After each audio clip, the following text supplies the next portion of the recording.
Hello friends, welcome to quick revision point. My name is Raksha Srivastava. Friends, आज हम child development and pedagogy बाल विकास एवं शिक्षा शास्त्र के इम्पॉर्टेंट क्वेश्चन को फ्रेंड डिस्कस करेंगे, जो कि फ्रेंड एग्जाम के लिए इम्पॉर्टेंट है। तो स्टार्ट करते हैं। फर्स्ट क्वेश्चन क्या है?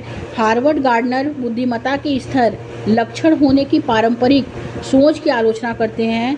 निम्न में से कौन सी बुद्धि को उन्होंने 8 प्रकार की बुद्धिमत्ता में शामिल नहीं किया है? तो हार्वर्ड गार्डनर का बहुबुद्धि का सिद्धांत है। तो इसमें कहा रहा है कि हार्वर्ड गार्डनर बुद्धिमत्ता के स्थिर लक्षण होने की पारंपरिक सोच की आलोचना करते हैं। निम्न में से कौन सी बुद्धि को उन्होंने 8 प्रकार की बुद्धिमत्ता में शामिल नहीं किया है? फर्स्ट है प्राकृतिक बुद्धिमत्ता, सेकंड है सृजनात्मक बुद्धिमत्ता, थर्ड है भाषाई बुद्धिमत्ता एंड फोर्थ है संगीतमय बुद्धिमत्ता। तो उन्होंने उन्होंने जो 8 प्रकार की बुद्धि दी है, तो उसमें कौन सी बुद्धि को उन्होंने 8 प्रकार की बुद्धिमत्ता में शामिल नहीं किया है? तो वो है सृजनात्मक बुद्धिमत्ता। बाकी प्राकृतिक बुद्धिमत्ता, भाषाई बुद्धिमत्ता और संगीतमय बुद्धिमत्ता को शामिल किया, बट सृजनात्मक बुद्धिमत्ता को उन्होंने शामिल नहीं किया है। क्यों? क्योंकि हार्वर्ड गार्डनर ने बहुबुद्धि सिद्धांत में बुद्धि के 8 प्रकार बताए हैं, जिसमें उन्होंने भाषाई बुद्धि, लिंग्विस्टिक इंटेलिजेंट, तार्किक गणित बुद्धि, लॉजिकल मैथमेटिकल इंटेलिजेंस, शरीर गतिक बुद्धि, बॉडिकल किनेस्टिक इंटेलिजेंट, संगीत बुद्धि, म्यूजिकल इंटेलिजेंट, स्थानिक बुद्धि, स्पाइरल इंटेलिजेंट एंड व्यक्तिक आत्म बुद्धि, इंट्रापर्सनल इंटेलिजेंट, और व्यक्तिक अन्य बुद्धि, इंटरपर्सनल इंटेलिजेंट एंड प्राकृतिक बुद्धि, नेचुरल इंटेलिजेंस। तो हार्वर्ड गार्डनर ने 8 प्रकार की बुद्धि को इसमें शामिल अपने बताए हैं। उसमें उन्होंने सृजनात्मक बुद्धिमत्ता को शामिल नहीं किया है। बाकी प्राकृतिक बुद्धि, नेचुरल इंटेलिजेंट को शामिल किया है, भाषाई बुद्धि को भी शामिल किया है, लिंग्विस्टिक इंटेलिजेंट एंड संगीतमय बुद्धि मतलब म्यूजिकल इंटेलिजेंट को शामिल किया है। तो उनकी 8 प्रकार की बुद्धि है फ्रेंड। ओके, हार्वर्ड गार्डनर ने बहुबुद्धि सिद्धांत को 8 प्रकार बताए हैं। भाषाई बुद्धि, तार्किक गणित बुद्धि, शरीर गतिक बुद्धि, संगीत बुद्धि, स्थानिक बुद्धि, व्यक्तिक आत्म बुद्धि, व्यक्तिक अन्य बुद्धि एंड प्राकृतिक जो होती है बुद्धि। ओके, तो इसमें राइट आंसर जो होगा सेकंड हो जाएगा। नेक्स्ट क्वेश्चन देखते हैं। हार्वर्ड गार्डनर के बुद्धि के सिद्धांत में शरीर और वस्तुओं दोनों को कुशलतापूर्वक उपयोग करने की क्षमता को कौन सी बुद्धि कहा जाता है? तो हार्वर्ड गार्डनर के बुद्धि के सिद्धांत में शरीर और वस्तुओं को कुशलतापूर्वक उपयोग करने की क्षमता को कौन सी बुद्धि कहा जाता है? तो फर्स्ट है तर्क गणितीय बुद्धिमत्ता, सेकंड है शारीरिक गति संवेदात्मक बुद्धि, थर्ड अंतर्वैयक्तिक बुद्धि एंड फोर्थ है भाषाई बुद्धि। तो शरीर और वस्तुओं दोनों को कुशलतापूर्वक उपयोग करने की क्षमता को जो कहा जाता है वो शारीरिक गति संवेदात्मक बुद्धि कहा जाता है। ओके, राइट आंसर सेकंड हो जाएगा, क्योंकि शारीरिक गति संवेदात्मक बुद्धि का संबंध मस्तिष्क और शरीर के अंगों के साथ संतुलन से होता है। और जैसे खिलाड़ी, शल्य चिकित्सक, सर्जन, जिम्नास्टिक, एक्टर आदि में शरीर गति बुद्धि जो है पाई जाती है। ओके, तो राइट आंसर सेकंड हो जाएगा फ्रेंड्स। नेक्स्ट क्वेश्चन देखेंगे। हार्वर्ड गार्डनर के अनुसार एक दर्शन शास्त्री के पास फिल इन दी ब्लैंक्स प्रकार की बुद्धि और मूर्तिकार के पास प्रकार की बुद्धि की मात्रा अधिक होती है।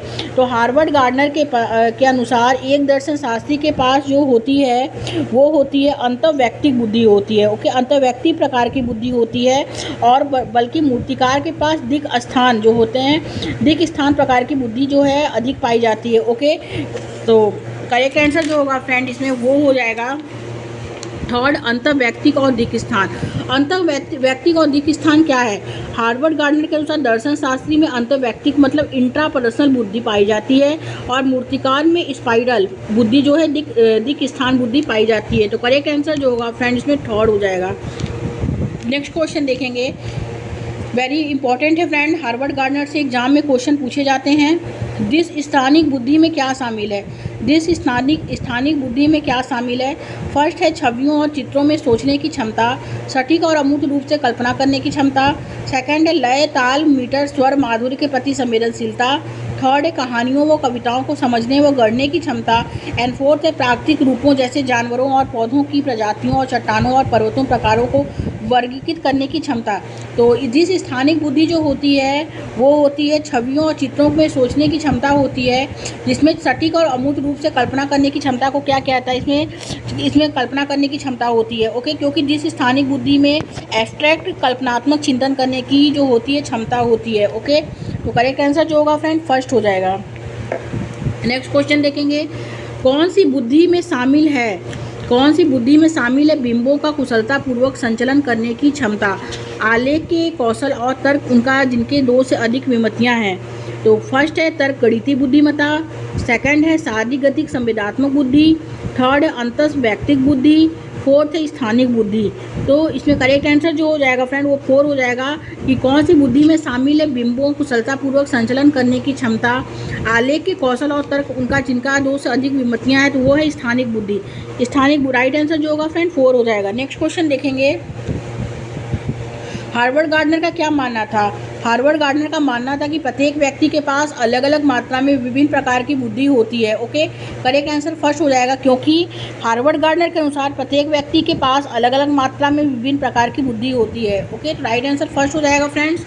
नेक्स्ट क्वेश्चन देखेंगे, नेक्स्ट क्वेश्चन है बहुबुद्धि सिद्धांत के अनुसार हर व्यक्ति में कैसी बुद्धि होती है। तो हर व्यक्ति में जो होती है अलग अलग मात्रा में विभिन्न संज्ञानात्मक क्षमताएँ होती हैं, क्योंकि बहुबुद्धि सिद्धांत जो है वो अलग अलग बुद्धि, हार्वर्ड गार्डनर ने बहुबुद्धि सिद्धांत को अलग अलग पार्ट में डिवाइड किया है, 8 पार्ट में उन्होंने बताया है इसलिए जो है कि अलग अलग मात्रा में विभिन्न संज्ञानात्मक क्षमताएं होती हैं। ओके, तो राइट आंसर जो होगा फ्रेंड 3rd हो जाएगा। नेक्स्ट क्वेश्चन देखेंगे, जिन व्यक्तियों में आमतौर पर पढ़ने लिखने और कहानियाँ सुनाने के अच्छे कौशल होते हैं उनमें बुद्धि अधिक मात्रा में होती है। तो फर्स्ट है तर्क गणितीय बुद्धिमत्ता, सेकंड है भाषाई बुद्धिमत्ता, थर्ड है अंतर्वैयक्तिक बुद्धिमत्ता एंड फोर्थ है संगीतमय बुद्धिमत्ता। तो जिन व्यक्तियों में आमतौर पर पढ़ने लिखने और कहानियाँ सुनने के अच्छे कौशल होते हैं उनमें जो होती है भाषाई बुद्धिमत्ता जो होती है अधिक मात्रा में होती है, क्योंकि भाषाई बुद्धि उनमें होती है जिनकी भाषा पर अच्छी पकड़ होती है। ओके, और सही समय पर सही शब्दों का क्या करते हैं, प्रयोग करते हैं। तो राइट आंसर जो होगा फ्रेंड्स 2nd हो जाएगा। नेक्स्ट क्वेश्चन देखेंगे, मानकीकृत परीक्षणों के उपयोग से बुद्धि लब्धि की अवधारणा के द्वारा बुद्धिमत्ता का पता लगाने के बारे में एक प्रमुख चिंता यह है कि फर्स्ट है इसमें वे सांख्यिक रूप से निष्पक्ष नहीं है, वे केवल गुणात्मक विश्लेषण करते हैं, थर्ड है वे बुद्धि को व्यापक रूप से मापते हैं एंड फोर्थ है वे व्यक्तिगत मतभेदों के लिए जिम्मेदार हैं। तो मानकीकृत परीक्षण जो होता है वो बुद्धि लब्धि की अवधारणा के द्वारा बुद्धिमत्ता का पता लगाने के बारे में जो है वो है वे सांस्कृतिक रूप से क्या है निष्पक्ष नहीं है। क्यों? क्योंकि मानकीकृत परीक्षण संस्कृत मुक्त होती है। राइट आंसर जो होगा फर्स्ट हो जाएगा। नेक्स्ट क्वेश्चन देखेंगे फ्रेंड्स, हार्वर्ड गार्डनर ने कौन सी धारणा को चुनौती दी है। फर्स्ट है बुद्धि पूर्व निर्धारित और निश्चित होती है, सेकंड है बुद्धि एक व्यापक अवधारणा है जो एकात्मक नहीं है, और थर्ड है बुद्धि कई प्रकार की होती है एंड फोर्थ है बुद्धि व्यक्तियों के पास अलग अलग मात्रा में विभिन्न प्रकार की बुद्धि होती है। तो हार्वर्ड गार्डनर ने कौन सी अवधारणा को चुनौती दी है, तो उन्होंने बुद्धि जो होता है पूर्व निर्धारित और निश्चित होती है। ओके, करेक्ट आंसर जो होगा फर्स्ट हो जाएगा। आगे देखते हैं फ्रेंड्स, नेक्स्ट क्वेश्चन क्या है, फिल इन दी ब्लैंक्स वाले व्यक्ति उत्कृष्ट तर्क कौशल अमूर्त विचार और पैटर्न के आधार पर अनुमान लगाने की क्षमता प्रदर्शित करते हैं। तो उसमें कौन सी बुद्धि होती है, तो उसमें तर्क गणितीय बुद्धिमत्ता होती है। ओके, और तर्क गणितीय बुद्धिमत्ता में तर्क कौशल अमूर्त विचार और पैटर्न की क्षमता होती है। तो राइट आंसर फर्स्ट हो जाएगा। कौन सी बुद्धि का प्रदर्शन करने वाले व्यक्ति अपनी भावनाओं के बारे में गहराई से जानते हैं और अपने गुणों को पहचानते हैं, तो वो है अंतःवैयक्तिक बुद्धि। अंतःवैयक्तिक बुद्धि का संबंध अपने विचारों को प्रकट करने से संबंधित बुद्धि से होता है। ओके, तो करेक्ट आंसर 3rd हो जाएगा फ्रेंड्स। नेक्स्ट क्वेश्चन देखेंगे, नेक्स्ट क्वेश्चन है, फिल इन दी ब्लैंक्स वाले विद्यार्थी विशिष्ट स्वरों लय और ताल के बीच अंतर करने में सक्षम होते हैं जिसे पहचानने में अन्य चूक सकते हैं। तो उसमें कौन सी बुद्धि होती है, तो उसमें जो होती है अंतर ताल, स्वर और ताल के बीच अंतर करते हैं। तो स्वर और ताल जो आ गया फ्रेंड वो संगीतमय बुद्धि होती है। ओके, संगीतमय बुद्धि कौन सी, संगीतमय बुद्धि का संबंध सुर लय और ताल के बीच अंतर करने में सक्षम होते हैं। तो करेक्ट आंसर 4 हो जाएगा। नेक्स्ट क्वेश्चन, एक कवि, एक लेखक और एक कहानीकार के पास कौन सी बुद्धि अधिक मात्रा में होने की संभावना है, तो वो है भाषाई बुद्धि। भाषाई बुद्धि सही समय पर सही शब्दों का प्रयोग करने से संबंधित बुद्धि होती है। ओके, तो करेक्ट आंसर 2nd हो जाएगा। नेक्स्ट क्वेश्चन देखेंगे, एक शहर को डिजाइन करने वाले एक वास्तुकार और एक जटिल चित्र जो होते हैं करने वाले कलाकार में कौन सी बुद्धि अधिक होने की संभावना है, तो वो है स्थानिक बुद्धि। कलाकार और वास्तुकार और कलाकार में स्थानिक बुद्धि होती है। तो करेक्ट आंसर फर्स्ट हो जाएगा। नेक्स्ट क्वेश्चन देखेंगे फ्रेंड्स, कथन ए है कि शिक्षकों को बच्चों की बुद्धि लब्धि मापने के लिए बुद्धि लब्धि की मानकीकृत परीक्षाओं का इस्तेमाल करना चाहिए। तो ये क्या है, ये गलत है। और तर्क आर है कि बुद्धि लब्धि को मापने वाली मानकीकृत परीक्षाएं बुद्धि की सटीकता से भविष्यवाणी कर सकती हैं। तो ये भी गलत है। तो ए और आर क्या है, इसमें दोनों गलत है। तो राइट आंसर जो होगा फ्रेंड वो 4 हो जाएगा, क्योंकि बुद्धि लब्धि का प्रयोग भविष्यवाणी के लिए नहीं किया जा सकता है। ओके, नेक्स्ट क्वेश्चन देखेंगे फ्रेंड्स। अहमद जो है वो मनो उपचारक या परामर्शदाता या काउंसलर बनना चाहता है। हार्वर्ड गार्डनर के बहुबुद्धि सिद्धांत के अनुसार उनकी अध्यापिका को उसकी किस प्रकार बुद्धि के संवर्धन के अवसर जो है वो देने चाहिए। तो वो अंतर वैयक्तिक, क्योंकि अंतर वैयक्तिक बुद्धि का संबंध दूसरों को समझने से संबंधित बुद्धि होती है, जैसे मनो उपचारण और जैसे psychotherapist, counsellor, social worker, politicians. तो राइट आंसर जो होगा फ्रेंड 4 हो जाएगा, अंतर वैयक्तिक बुद्धि। अंतर वैयक्तिक क्या होती है, अंतर वैयक्तिक बुद्धि जो होती है वो उनके अनुसार जो होती है अध्यापिका को किसी बुद्धि के संवर्धन के अवसर देती है। तो उसे हम क्या कहते हैं, उसे हम अंतर वैयक्तिक बुद्धि कहते हैं। अंतर वैयक्तिक बुद्धि का संबंध दूसरों को समझाने से संबंधित बुद्धि होता है अंतर वैयक्तिक। और अंतर वैयक्तिक जो होता है वो खुद से होता है, बट अंतर वैयक्तिक जो होता है वो दूसरों को समझने से संबंधित बुद्धि होती है। ओके, जैसे मनो उपाचरण, psychotherapist, counsellor, social worker, politician. तो ये क्या है, ये अंतर वैयक्तिक बुद्धि है। ओके, राइट आंसर 4 हो जाएगा फ्रेंड्स। नेक्स्ट क्वेश्चन देखते हैं। आसिमा दूसरों की मनोदशा और अभिप्रेरणा के प्रति समझ बना लेने की उच्च स्तरीय योग्यता के कारण अपने मित्रों में बहुत ही लोकप्रिय है। और हार्वर्ड गार्डनर के बहुबुद्धि सिद्धांत के अनुसार आसिमा बुद्धि की उच्च स्तरीय क्षमता रखती है। तो वो अंतर वैयक्तिक बुद्धि की क्षमता रखती है। राइट आंसर फर्स्ट हो जाएगा। ओके, क्योंकि नेक्स्ट क्वेश्चन देखेंगे फ्रेंड। नेक्स्ट क्वेश्चन क्या है, मधुलिका नृत्य और योग कला में निपुण है। हार्वर्ड गार्डनर के अनुसार उसके पास किस प्रकार की बुद्धि उच्च स्तरीय है। तो फर्स्ट है अंतर्वैयक्तिक, सेकंड अंतर्वैयक्तिक, थर्ड है शारीरिक गति संवेदी एंड फोर्थ है संगीतात्मक। तो मधुलिका नृत्य और योग कला में निपुण है। हार्वर्ड गार्डनर के अनुसार उसके पास किस प्रकार की बुद्धि जो है उच्च स्तरीय है। तो वो है शारीरिक गति संवेदी बुद्धि। शारीरिक गति संवेदी बुद्धि जो है फ्रेंड वो जो है उसके पास उच्च स्तरीय है। ओके, करेक्ट आंसर थर्ड हो जाएगा इसमें। आगे देखते हैं फ्रेंड। नेक्स्ट क्वेश्चन क्या है, निम्न में से कौन सा प्रश्न बच्चों के विवेचनात्मक चिंतन को बढ़ावा देगा। तो फर्स्ट इसमें 49, 84 और 69, 44 का जोड़ क्या है। सेकंड है दूसरा विश्व युद्ध कब हुआ था। थर्ड है महात्मा गांधी का जन्म किस वर्ष हुआ था। फोर्थ है हम पूर्वाग्रह और रूढ़िवादी सोच को कैसे चुनौती दे सकते हैं। तो कौन सा प्रश्न जो है बच्चों के विवेचनात्मक चिंतन को बढ़ावा देता है। तो वो देता है इसमें कि हम पूर्वाग्रह व रूढ़िवादी सोच को कैसे चुनौती दे सकते हैं, क्योंकि हम पूर्वाग्रह और रूढ़िवादी सोच को चुनौती कैसे दे सकते हैं कि विवेचनात्मक चिंतन के ऐसे प्रश्न जो होते हैं फ्रेंड, विवेचनात्मक चिंतन के ऐसे प्रश्न जो होते हैं बहुत महत्वपूर्ण होते हैं। और ऐसे प्रश्न जो होते हैं बच्चों को सोचने के लिए क्या करते हैं, प्रेरित करते हैं। तो करेक्ट आंसर जो होगा 4 हो जाएगा इसमें। नेक्स्ट क्वेश्चन देखेंगे, रचनात्मकता की एक आवश्यक और विशिष्ट पहचान विशेषता क्या है।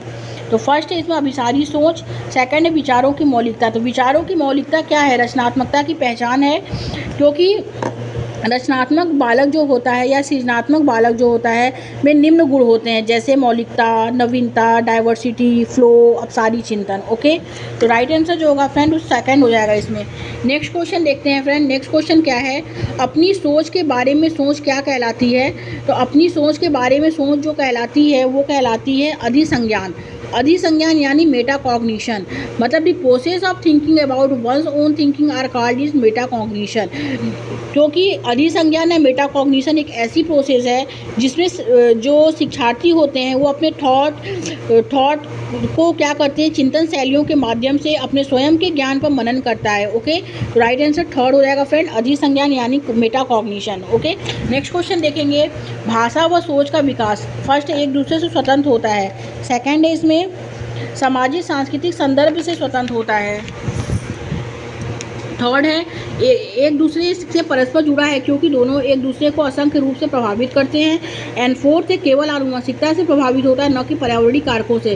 तो एक दूसरे से परस्पर जुड़ा है क्योंकि दोनों एक दूसरे को असंख्य रूप से प्रभावित करते हैं, और भाषा और विचार एक दूसरे को प्रभावित करते हैं। पियाजे के अनुसार जो चिंतन होता है वो भाषा का निर्धारण करता है, और भाषा सिर्फ विचारों का ही अनुसरण नहीं करती है बल्कि उसे आगे भी बढ़ाती है। ओके, राइट आंसर थर्ड हो जाएगा फ्रेंड्स। नेक्स्ट क्वेश्चन देखेंगे, मौलिकता सोच में प्रवाह व लचीलापन किसकी प्रमुख विशिष्ट पहचान है? तो वो सृजनात्मकता की विशिष्ट पहचान है, क्योंकि सृजनात्मकता में प्रवाह, मौलिकता, नवीनता, विविधता और एक्सटेंशन एवं पूर्ण व्याख्या पाई जाती है और सृजनात्मक व्यक्ति में अवसारी चिंतन भी पाया जाता है। तो राइट आंसर क्या होगा फ्रेंड्स? सेकंड हो जाएगा इसमें। नेक्स्ट क्वेश्चन देखेंगे। एक रचनात्मक कक्षा में सीखने के लिए केंद्रीय क्या है? तो वो है अर्थ निर्माण। अर्थ निर्माण क्या है? कंस्ट्रक्टिव क्लासरूम जो है रचनात्मक कक्षा में अधिगम का संबंध विद्यार्थियों के ज्ञान एवं अनुभवों के पूर्ण निर्माण से संबंधित होता है। ओके, तो करेक्ट आंसर थर्ड हो जाएगा फ्रेंड्स। नेक्स्ट क्वेश्चन देखेंगे। रचनात्मकता की एक पहचान विशेषता क्या है? तो वो है इसमें अवसारी सोच, कई अलग अलग विचार या उत्तरों को प्रस्तावित करने की क्षमता। अवसारी चिंतन क्या होता है फ्रेंड्स? अवसारी चिंतन जो होता है जब किसी समस्या के एक से अधिक सही समाधान होते हैं तो वह चिंतन अवसारी चिंतन का उपयोग करता है। ओके, तो राइट आंसर फर्स्ट हो जाएगा इसमें। Thank you friends.